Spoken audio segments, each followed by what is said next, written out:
We're a nation of zombie commuters, going through the motions just to get to work.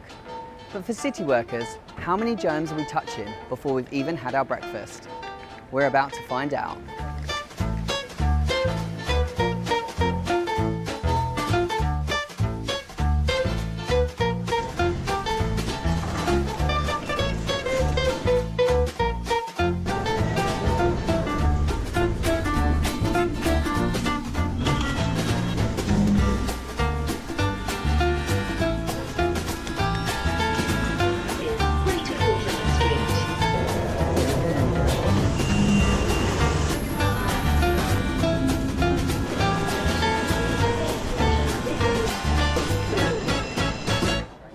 Well, that was hot, sweaty and a little bit dirty, and as you can see it is dirty, so I dread to think what we've picked up, but it's time to send it off to the lab to find out. Here we go. This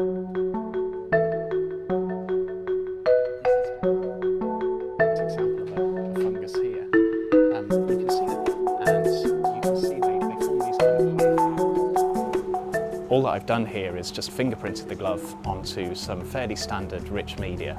The thing I found really interesting was just how dirty it was. I mean, that really shocked me. I've travelled on the Underground myself a few times, and you never really think of it. You put your hands on the bars and on the seats, and it was absolutely black. Looking at this sample, there's clearly a number of different bacterial types. There's evidence of a Pseudomonas colony on one of these. I think this one here is Pseudomonas. What we also found, things like Salmonella and E. coli, and MRSA. These are pathogenic bacteria. Pathogen is basically a bacterium that will cause disease or fungus that will cause disease. But mostly what you will find when people are passing on colds and sniffles in train carriages will be viral infections. We're not just talking about a particular type of thing, we're talking about a very rich microcosm of bacteria and fungus and oomycetes and all sorts of other small microscopic organisms. With the amount of traffic of people going through there and contact coming from all different parts of the world, what can you expect? It's not a hospital. Last night I got on one and then went for a wrap somewhere, so after that I was probably eating it with my hands. It made me think now that's probably a bit grim.